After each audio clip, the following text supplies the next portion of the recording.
Good afternoon, everyone. I am honored to join you all today at this special moment, the launch of the national campaign on addressing sexual harassment in public transport and public space. Let me begin by extending my warmest greeting and heartfelt appreciation to all our distinguished guests and partners here with us. Honorable Vimal Ratnayaka, Minister of Transport, Highway, Ports and Civil Aviation, His Excellency Akio Isomada, the Ambassador of Japan, Ms. K.D.R. Rodgan, Secretary of the Ministry of Women and Child Affairs, Professor Kapila C.K. Pereira, Secretary to the Ministry of Transport, Mr. Kunle Abeni, the UNFPA representative in Sri Lanka, all the diplomats, as well as the many committed representatives from civil society, the transport sector, our development partners and community leaders who have joined us here today, and ladies and gentlemen. Allow me to specially thank for its steadfast commitment to advancing gender equality and supporting Sri Lanka in its efforts to eliminate gender-based violence. Your technical leadership and partnership in shaping this campaign have been invaluable. I also wish to express our deep gratitude to the government and people of Japan, whose generous support has made this campaign possible. This is not just a financial contribution. It is a testament to the enduring friendship between our nations and our shared commitment to ensuring safety and dignity for all. Sexual harassment in public transport and public spaces is a daily reality for far too many women and girls in our community. Let us be very clear, this is not just a matter of safety. This is a human rights issue. Harassment on buses, trains, in terminals, and on our streets does more than create discomfort or fear. It limits the freedom of movement, blocks access to education and employment, and undermines women's right to participate fully in public life.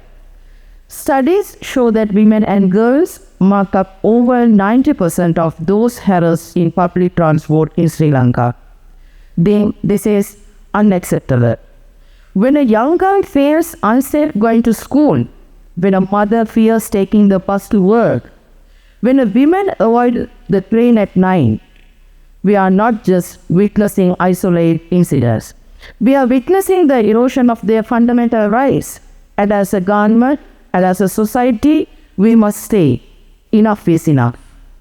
This campaign is not a stand-alone initiative. It is deeply aligned with Sri Lanka's national policies and plans, particularly the National Policy on Gender Equality and Women Empowerment 2023. The second National Action Plan to address sexual and gender-based violence 2024 to 2028. Under strategic priority 4 of the Gender Equality and Women's Empowerment Policy and Pillar 3 of the Sexual and Gender-Based Violence National Action Plan, we are committed to creating safe public environments for women and girls, building institutional mechanism for complaint and redress, ensuring accountability in public service delivery and promoting inclusive gender-sensitive services across all sectors, most urgently in transport. As the Minister of Women and Child Affairs, we have a clear mandate and responsibility. We are leading to coordinate of the Sexual and Gender-Based Violence Action Plan across all ministries to ensure whole of the government approach. We are working to strengthen referral pathway for survivors, including legal, psychosocial, and health services. Our national helplines 1938 for women and 1929 for children remain open 24/7, and we urge anyone in need to reach out. We are advocating for stronger legal protections and providing technical guidance to all stakeholders on gender mainstreaming and prevention. And above all, we are placing the voices and experiences of survivors at the center of our work.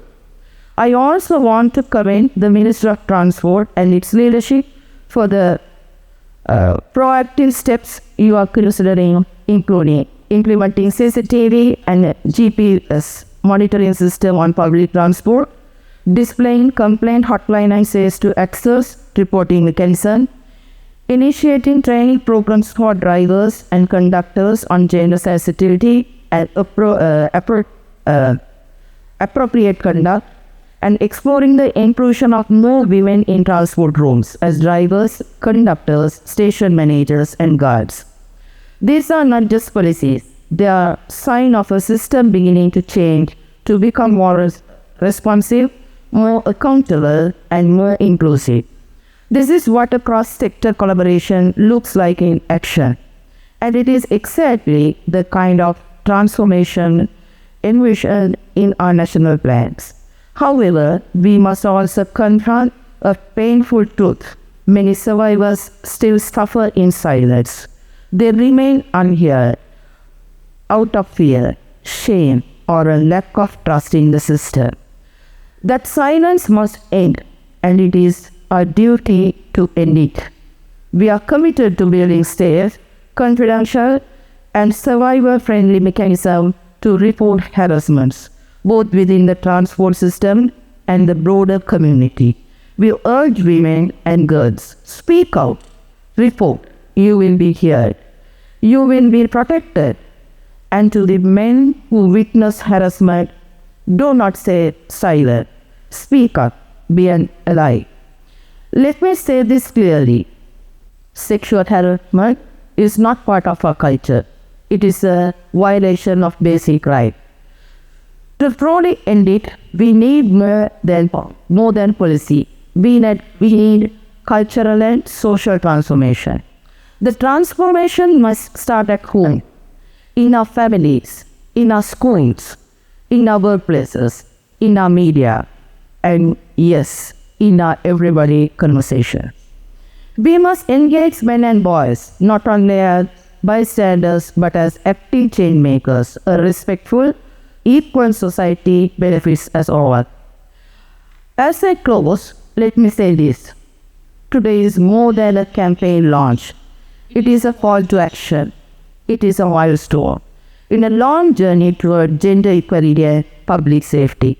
The Ministry of Women and Child Affairs remains fully committed to advancing the gender equality, women empowerment policy, and sexual and gender-based violence national action plan across every sector, supporting the transport sector in building safe and responsive systems, and ensuring that every woman and girl in Sri Lanka can live, and thrive without fear.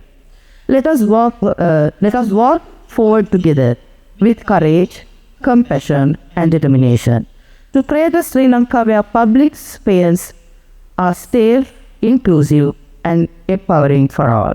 Thank you. அன்பார்ந்த சின்னொரு வேண்டுகோள் சொல்ல வேண்டியிருக்குது. ஏனென்றால் நாட்டில் நாங்கள் இந்த பல ஆண்டுகளுக்கு முன்னர், அதாவது மனித இனம் ஆரம்பித்த காலத்தில் முக்கியமாக நாங்கள் எதிர்பார்த்தது மக்களுக்கு வாழ தேவையானது என்றவென்றால் சுவாசிக்க காற்று, குடிநீர், உணவு. பிறகு ஒரு சில காலத்தில் நாங்கள் பார்த்தோமென்றால் உணவு, உடை, உறைவு. தற்போதைய பார்த்தோமென்றால் உலகத்தில், இப்போதைய நாகரிகமான உலகத்தில் கல்வி, சுகாதாரம், போக்குவரத்து, இது அனைத்தையும் பெற்றுக்கொள்வதில் போக்குவரத்து ஒரு முக்கியமான தேவைப்பாடு. இந்த முக்கியமான தேவைப்பாடை எங்களுக்கு பெற்றுக்கொள்வதற்கு தடை இருந்தார். பாலியல் துன்புறுத்தல்கள் இந்த பொது போக்குவரத்து சேவைகளில் நடப்பதாக இருந்தால் இது எங்களுக்கு சுகாதார கல்விமுறைகளை பெற்றுக்கொள்வதில் தடைகள் ஏற்படுகின்றன. ஆகவே அனைவருக்குமே சமமாக வாழக்கூடிய சந்தர்ப்பத்தை வழங்கும் வகையிலான பொது போக்குவரத்து சேவையில் இந்த பாலியல் துன்புறுத்தல்கள் இல்லாத, எந்த ஒரு இடையூறும் இல்லாத வாழ்வொன்று எங்களுக்கு தேவைப்படுகின்றது. ஆகவே தான் அடுத்தவரை மதித்து நடக்கின்ற ஒரு மனித நேயம் கொண்ட ஒரு சமுதாயத்தை உருவாக்குவதன் போது இடம் அவகாசம் அளிப்பதை போலவே அடுத்தவருக்கான மதிப்பை வழங்குவதற்கும் இந்த பொது போக்குவரத்து சேவையில் பாலியல் துன்புறுத்தல்கள் அச்சுறுத்தல்கள் இல்லாமல் எப்போதும் எந்த நேரத்திலும் இடையூறுகள் இல்லாமல் நடமாட முடிவான ஒரு நாட்டை கட்டியெழுப்புவதற்கான இவ்வாறான இந்த வேலை திட்டம் இந்த பிரச்சார நடவடிக்கையை மேற்கொண்ட இந்த எங்களுடைய UNFPA අනෙවරකම් එරද නන්ද්‍රகளை தெரிவித்துக் கொள்கின்றேன். இது முக்கியமானது. ඇත්තටම ලංකාවේ අපි ලෝකයේ ඉතිහාසය ගත්තොත් ආරම්භක කාලයේදී අපි ජීවත් වෙනකොට මිනිසුන්ට වාතය, ජලය, ආහාර පමණයි අවශ්‍ය වුණේ. පස්සේ කාලෙකදී අපිට ආහාර, ඇඳුම් සහ නිවාස පමණක් අපි පාවිච්චි කරපු යුගයක් තියෙනවා. හැබැයි වර්තමානයේ වෙනකොට අපි හැම කෙනෙක්ම අධ්‍යාපනය, සෞඛ්‍ය හා ප්‍රවාහනය කියන එකත් පොදු අවශ්‍යතා හැටියට මිනිසුන්ගේ අත්‍යවශ්‍ය දේවල් බවට පත් වෙලා තිබෙනවා. එතකොට මිනිසුන්ට මේ සෞඛ්‍ය, අධ්‍යාපනය හා අනෙකුත් අවශ්‍යතා ලබා ගැනීමේදී ප්‍රවාහනය ඉතාමත්ම අත්‍යවශ්‍ය දෙයක්. වඩාත් හොඳ සෞඛ්‍ය ලබා ගැනීමට, වඩාත් හොඳ අධ්‍යාපනය ලබා ගැනීමට නිදහස් අවකාශය තුළ පොදු ප්‍රවාහන සේවයේ ගමන් යාමට තිබෙන අයිතිය මිනිසුන්ගේ ජීවිතවල අපේ අමාත්‍යතුමා කිව්වා වගේම ලෝකයේ ජීවත් වෙන මිනිසුන්ට ප්‍රවාහනය තුළේ තමයි ලෝකයේ දියුණුව කියන එකක් අත්පත් කරගෙන තිබේ. ඒ අත්පත් කරගත්තු ජයග්‍රහණය මුක්ති විඳින්න එක්තරා කණ්ඩායම්, එහෙම නැත්නම් විශේෂයෙන්ම කාන්තාවක් වීම නිසාම බාධාවක් තියෙනවා නම් අපි හිතන්නේ නැහැ ඒ සමාජය ඇතුලේ අපේ යහපත් අපේ අයිතිය කියන මේක ලිංගිකත්වයේ පදනම් කරගෙන යම් කිසි කෙනෙකුට හිංසනයක් සිද්ධ වෙනවා නම් ඕනෑම අවකාශයක ඒක යහපත් ජීවිතයක්, යහපත් සමාජයක් පිළිබඳව දකින්න රැහැ. අපිට බය හිතෙනවා නම් අපි Taman පුද්ගලයෙක් හැටියට තවත් පුද්ගලයෙක් පිළිබඳව බය ඇති වෙනවා නම් අන්න ඒ බය විසින් අපේ අවකාශය පටු කරනවා. ඒ නිසාම අනෙකාගේ ගරුත්වය, අනෙකාගේ අවකාශය, අනෙකාට ලබා දිය හැකි උපරිම පුද්ගල ගරුත්වය ලබා දෙන සමාජයක තමයි මෙන්න මේ පොදු ප්‍රවාහන සේවය තුළ අපිට පහසුව ලබා ගන්න, නැත්නම් අපේ ගෞරවය ලබා ගන්න පුළුවන්කම නැති. ඒ නිසා අපි ගෞරවකීය ප්‍රවාහන සේවයක් වෙනුවෙන් UNFPA, ඒ වගේම ජපාන් රජය, ඒ වගේම මේ සඳහා සම්බන්ධ සියලුම ආයතන මැදිහත් වෙලා මේ ප්‍රචාරණ කටයුතු මේ අවස්ථාව ලබා දීලා සමාජයේ මේ අවස්ථාව කතා බහට ලක් කිරීම පිළිබඳව සියලු දෙනාටම ස්තුතිවන්ත වෙනවා. අපි කවුරුත් එතන ඉන්න ගැලවයි හැම කෙනෙක්ම පොදු ප්‍රවාහන සේවය තුළ හිංසාවට ලක් නොවුණු කෙනෙක් නැහැ. අපි හැම කෙනෙක්ම ඒක නීරසන්ත කීමක්. ඒක කොයිතරම් අපහසු තත්ත්වයක් අපිට උද්ගත කරනවාද කියනවා නම් තිබෙන බිය මම පුද්ගලයෙක් පිළිබඳව අපේ විමල් රත්නායක ඇමතුමාත් එක්ක මම කිව්වේ ගැහැණු දරුවෙක් තමන්ගේ ශාරීරිකව අසනීප වෙන ඇත්තටම ගොත අපි මෙතනින් අපි හැමෝම වැඩි අය මාසික ඔසප්වීම දවසට තමන්ගේ ශාරීරික පීඩාවෙන් ඉඳගෙන පාසල් පොත්බෑගියේ බරක් කරේ දාගෙන මහන්සි වෙලා එකමාරට ඉස්කෝලේ යන බස් එකේ යන දරුවෙකුට විවේකීව නිදා ගන්න අමාරු වෙනවා. ඔළුව ටිකක් තියාගෙන ඇලවෙන්න බැරි නම් මොකක්ද ඒ ප්‍රවාහන සේවය? තොර දරුවෙක්ට ඒ බිය ඇති වෙනා නම් තමන්ගේ ළඟ වාඩි වෙනා කෙනෙක් තමන්ගේ ශාරීරික අවශ්‍යතා, තමන්ගේ අමාරුකම්, අසනීප එන් හැම එකටම ඉන්න තව පුද්ගලයෙකුට බය වෙන්න සිද්ධ වෙනවා නම් එවන් ක්‍රමයක් ඒ ප්‍රවාහනය කියන ප්‍රයත්නය. ඉතින් මේ අද අපි දක්වුවේව අපි හැමෝම එකතු වෙමු. අපි අපේ දරුවන්ට වඩාත් හොඳ රටක් ලබා දීම සඳහා ස්තුතියි.